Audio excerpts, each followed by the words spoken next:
तो ये थे इस वक्त की हेडलाइंस। देखते हैं अब खबरों को विस्तार से। और सबसे पहले आज तो बात गणतंत्र दिवस की, किस तरह धूम रही।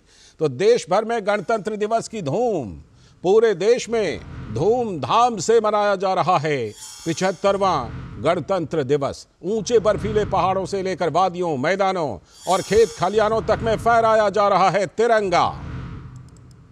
इस वर्ष के समारोह में गणतंत्र दिवस की थीम विकसित भारत और भारत लोकतंत्र। राष्ट्रपति द्रौपदी मुर्मू ने कर्तव्य पथ पर आयोजित 75वें गणतंत्र दिवस समारोह में फहराया राष्ट्रीय ध्वज। राष्ट्रपति को दी गई 21 तोपों की सलामी। फ्रांस के राष्ट्रपति इमैनुअल मैक्रों रहे समारोह के मुख्य अतिथि। राजधानी दिल्ली में कर्तव्य पथ पर नजर आई भारत की शक्ति और संस्कृति की अद्वितीय झलक। इस बार कर्तव्य पथ पर नारी शक्ति अभिनंदन, घर की जिम्मेदारी से लेकर देश की सुरक्षा तक भारत की बेटियां आ गई। नारी शक्ति की झलक कर्तव्य पथ पर हर तरफ। परेड की शुरुआत आवाहन से हुई और पहली बार परेड की शुरुआत 112 महिला कलाकारों द्वारा भारतीय संगीत वाद्य यंत्र बजाते हुए की गई। तो गणतंत्र दिवस पर देश भर के युवाओं में गजब का उत्साह। युवाओं ने कहा, हाउ इज द जोश। इस बार के परेड में विकसित भारत संकल्प यात्रा की झलक। लाभार्थी हुए विशेष अतिथि के तौर पर शामिल।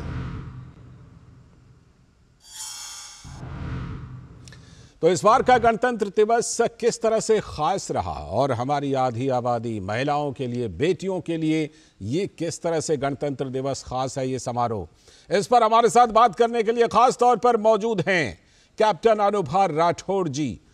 बहुत बहुत स्वागत कैप्टन अनुभा राठौड़ जी आपका डीडी न्यूज पर इस बातचीत में।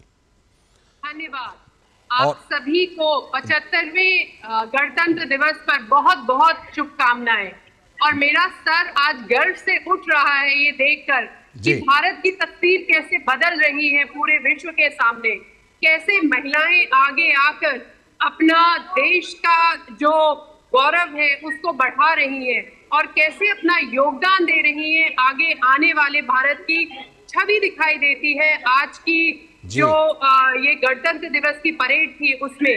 कैसे बढ़ चढ़ के सभी महिलाओं ने, स्पेशली मैं कहूंगी कि देश में जो तीनों सेनाएं हैं और पुलिस में कैसे महिलाओं की भागीदारी बढ़ रही है और वो कैसे अपना योगदान बढ़ चढ़कर पूरे जोश के साथ दे रही है। तो ये देखकर मुझे बहुत ही अच्छा लग रहा है और बहुत गर्व महसूस हो रहा है। जी, मैं बिल्कुल ये इन तमाम बातों की आपसे जरूर चर्चा करूंगा कि किस तरह इस बार खास रहा। मैं इससे पहले अपने संवाददाता विशाल बैरिस्टो के पास चलता हूं और उनसे ज़रा जानकारी लेता हूं किन मायनों में ख़ास रहा। विशाल, 3 चीज़ों को तो हमने ख़ास तौर पर नोट किया।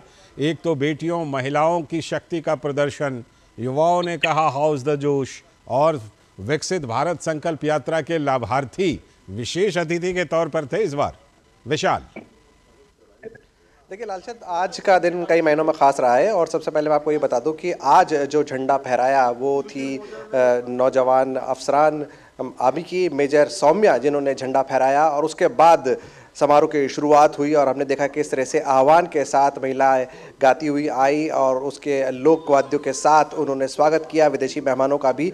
और आज जब हम 75वां गणतंत्र दिवस मना रहे हैं, महिला सशक्तिकरण के साथ साथ आत्मनिर्भर भारत, विकसित भारत को पूरी दुनिया के सामने हमने पेश किया। और इस मौके पर हमारा मजबूत दोस्त फ्रांस हमारे साथ था। फ्रांस के राष्ट्रपति मैक्रों हमारे साथ थे और उन्होंने 2 बार गले लगकर प्रधानमंत्री का इस्तकबाल किया। जब वो उतरे राष्ट्रपति मुर्मू के साथ बग्घी से उनका स्वागत करने के लिए जब प्रधानमंत्री पहुंचे तो उन्होंने गले लगकर उनका स्वागत किया।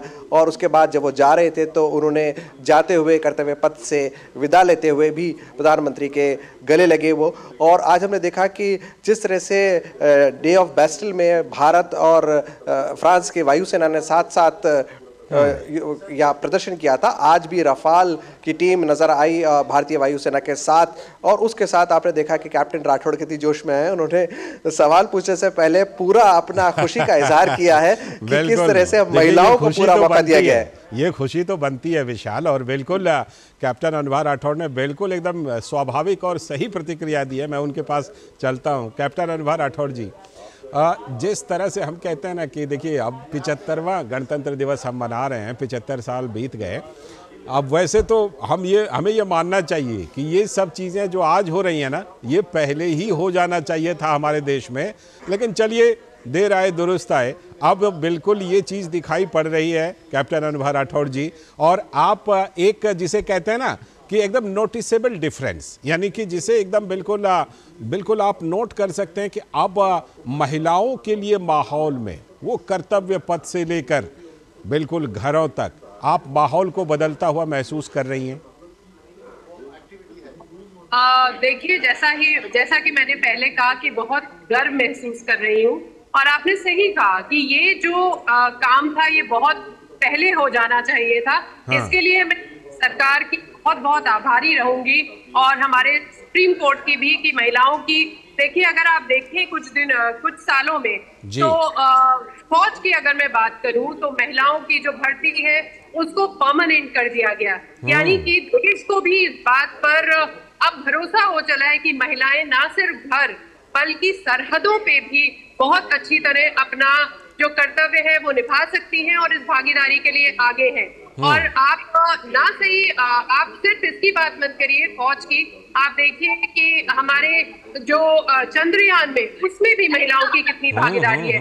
तो अगर आपको ये इस तरह की संभावनाएं, इस तरह के अवसर मिलते रहे, तो वो दिन नहीं जब देश देखेगा महिला और पुरुष में कोई भी वो नहीं है, डिफरेंस नहीं है, और दोनों ही अपने कर्तव्य कितनी अच्छी तरह से निभा सकते हैं। बिल्कुल वो चीज़ एकदम जिसे कहते हैं ना कि अब खुल करके सामने आ रही है अनुभा राठौड़ जी, कैप्टन अनुभा राठौड़ की। हम देख रहे हैं कि किस तरह से कितनी क्षमता है हमारी आधी आबादी में, और क्षमता विशाल, क्षमता तो हमारे युवाओं में भी है, और वो जोश युवाओं का दिखाई पड़ता है, और युवा भी बिल्कुल खुल करके जश्न मना रहे हैं इस बार। विशाल। बिल्कुल लालचंद, मैं आपके सवाल का जवाब देने से पहले कुछ और ऐड करना चाहूँगा कि जब प्रधानमंत्री ने कहा कि हम महिलाओं को आरक्षण देंगे, हाँ। तो उन्होंने सिर्फ ऐसे नहीं कहा कि ये एक जुमला है, बल्कि करके दिखाया। और हमने देखा कि फौज के अंदर भी हाँ। ऐसा नहीं है कि आप एडमिनिस्ट्रेटिव जॉब के लिए आप महिलाओं को रख रहे हैं। आज बॉम्बे सैपर जो अपने 100 साल पूरे मना चुका है, और उसके अंदर जो कंटिजेंट था, मैंने उनका इंटरव्यू किया, पूरे पुरुष थे, लेकिन उनको लीड कर रही थी मेजर रुचि यादव। और इसके साथ जो पहली बार ट्राई सर्विस का कंटिजेंट आया आर्मी नेवी एयरफोर्स के साथ, जिसमें हमारी अग्निवीर वीरांगनाएं भी शामिल थी, हाँ। उसमें भी कैप्टन संध्या उसको लीड कर रही थी। सीआरपीएफ हो, बीएसएफ हो, जब मोटरकेड पे वो तब दिखा रहे थे, वो सारी महिलाएं थी। और यहाँ तक कि बीएसएफ के अंदर जो ऊंट सवार थे उसमें 27 महिलाएं थी, यानी कि आधी पूरी। तो पूरी तरह से ये करके दिखाया कि हमारी महिलाएं सिर्फ घर संभालने के लिए, चूल्हा चौकी के लिए नहीं, लेकिन हमारे देश की हिफाजत के लिए भी पूरी तरह से तैयार है। और जब इन महिलाओं को कर्तव्य पथ पे हमारे युवाओं ने देखा, तो उन्होंने पूछा हाउ इज द जोश। हाउ इज द जोश। कैप्टन अनुभा राठौड़ जी, आगे के लिए क्या क्या उम्मीदें हैं? आगे के लिए मुझे जो अवसर है, उम्मीदें हैं, वो बहुत ही स्वर्णिम दिखाई दे रही है। हाँ। और तरह से आपने पूछा, और वहां पे भी ये बात था कि हाउ इज द जोश। तो my very very high, and I am very इस वक्त बहुत ही गर्वान्वित है, और बहुत ही जागरूक, और बहुत ही ज्यादा शामिल होना चाहती है, और अपनी भागीदारी निभाना चाहती है। चलिए, बिल्कुल ये सब कुछ होगा, इस देश में हो रहा है और होता रहेगा। अब बहुत बहुत शुक्रिया जुड़ने के लिए कैप्टन अनुभा राठौड़ जी, और साथ में विशाल आपका भी जुड़ने के लिए और जानकारी देने के लिए। और अभी वक्त है एक ब्रेक का। ब्रेक के बाद जब लौटेंगे तब करेंगे आज की खास चर्चा कि बिहार की राजनीति में क्या हो रहा है, देश पर उसका क्या असर होगा, और क्या विपक्षी एकता जो बिहार से शुरू हुई थी वहीं पर खत्म होने जा रही है, क्या करेंगे चर्चा। मौसम को अपने पैशन के बीच जो नहीं आने देते, मैं उनका फैन हूं। मेरी तरह एसबीआई भी आपका फैन है, इसलिए